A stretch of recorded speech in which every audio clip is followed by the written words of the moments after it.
Hi to everybody. My name is Engy Riead, and I am an emergency physician in Rome. And I am here to discuss with you about a new score of CTPA for detecting myocardial injury in pulmonary embolism in the emergency department. We already know from the current guidelines that the level of cardiac non-high sensibility troponin have a low specificity for early mortality in patients with acute pulmonary embolism. But this value can be improved in combination with clinical and imaging findings. Our problem was the imaging findings because all the current radiologic CTPA score are really difficult to be used in an emergency department. Let me explain better why. Look, for example, at the Canedley score. In the Canedley score, all the pulmonary arteries are subdivided into 10 segmental arteries in each length. Then the presence of an embolus in a segmental artery is scored as 1, and all the other emboli are scored a value equal to the number of the segmental branches arising from the affected vessel. And at the end, you have to multiply it by 0 or 1 or 2 according to the estimated degree of vascular occlusion. The same thing, we can say the same thing even for Ganima score, where the pulmonary artery tree is divided in 4 components. If we find an embolus at in the mediastinal arteries, it's scored 4 points, lobar arteries 3, segmental arteries 2, and subsegmental arteries 1 point. But then you have to make the mean score of the largest affected vessel in each lung and adjust it to the higher wall number. So if we look at these simple images, that it's clear that we have a total occlusion of all the right inferior lobal vessel and all the branches arising from it, it's really difficult to try to calculate the Canedley score or Ganima score. So our aim was to find a score usable in an emergency department and try to understand if it's correlate with myocardial injury.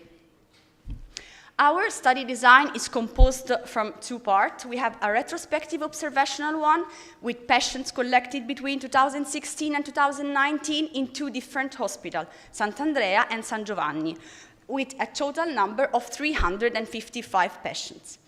In the prospective observational one, our patients are collected between March 2018 and March 2019 only in San Giovanni Hospital. We used exactly the same kind of troponin I by Abbott, and our inclusion criteria is the diagnosis of acute pulmonary embolism in the emergency department. The exclusion criteria is an age lower than 18 years old and the presence of an acute coronary syndrome.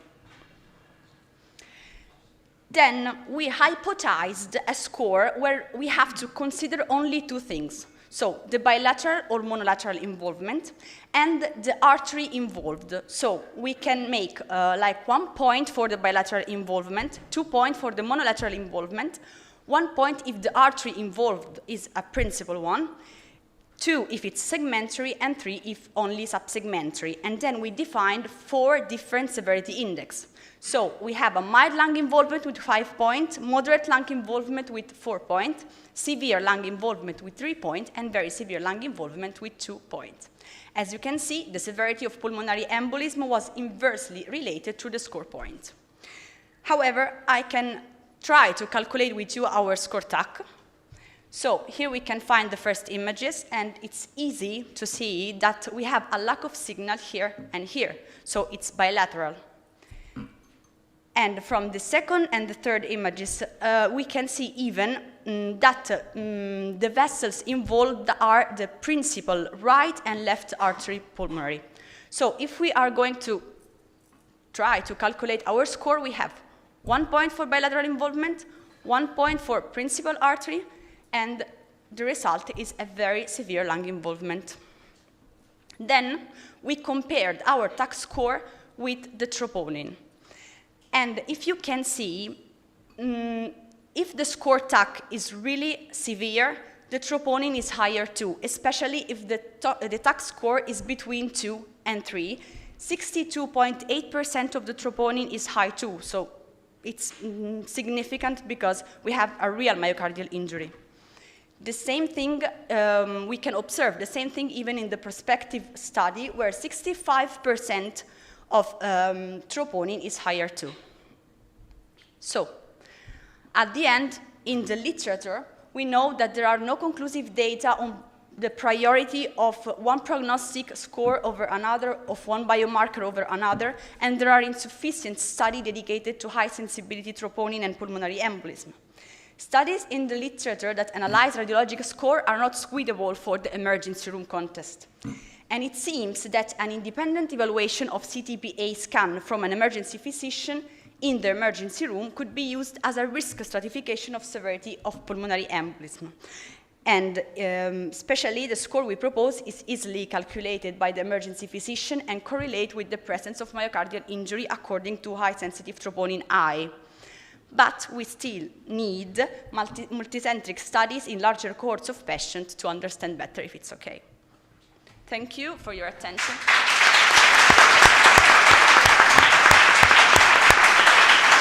Thank you. Thank you, Engy. Very interesting presentation. The tower is open for discussion. Any questions? Veli-Pekka.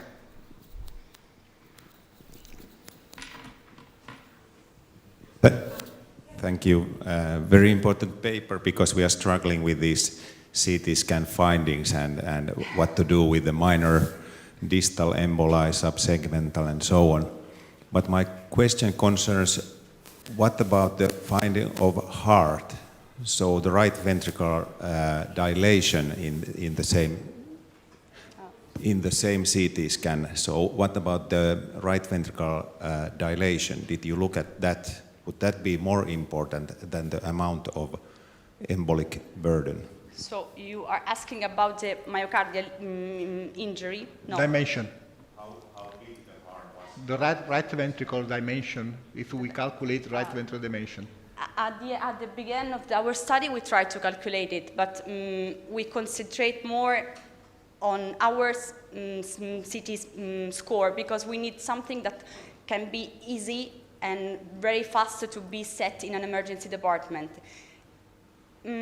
Sometimes it's more important to understand the severity in a fast time than, for example, stay there with an echography and try to understand the volume of the heart or so for this. Just also to address a little bit what Veli-Pekka is asking, we tried to have the right ventricular imaging for this scan, but you know, this is not really perfect. Sometimes to detect, it's more dedicated to see the lung involvement, right? So if you do the right ventricle, you can have probably not the right imaging. So we think that at the end of the day, just to make quick diagnosis, to do high-sensitive troponin and the number of vessels immediately in the emergency room is what we can have the best achievement in the imaging and the laboratory testing. Yeah. But anyway, the involvement of right ventricle should be an interesting point to see if there is any relationship. I agree. Very nice talk. I enjoyed it. Can you hear me? It's interesting because I would agree with him in that right ventricular dysfunction has been associated with mortality at 30 days, but thrombus burden has never been associated as an independent predictor of mortality. So I think specifically about Greg Piazza's study in Seattle too, where he lysed people and looked at right heart recovery and didn't see a large decrease in central thrombus burden, but was seeing more of the peripheral kind of thrombus being dissolved. And so I'm curious, when you say lung involvement, you mean, I'm worried, are you talking specifically about thrombus burden, or you're talking about just different portions of the lung that's involved? I don't think I quite understood that. I'm talking about the vessel involved, so how much of this artery are involved from an embolus. Mm-hmm. Okay. So. And do you think there's a way to maybe get at more of the peripheral kind of vessels, or to assess that in a meaningful way rather than just central kind of thrombus burden or main vessel disease? That is possible, I think. Yeah. That's probably what we should do in the future. Exactly. Okay. Any other question? Okay. If there are no more questions, thank you very much for your presentation.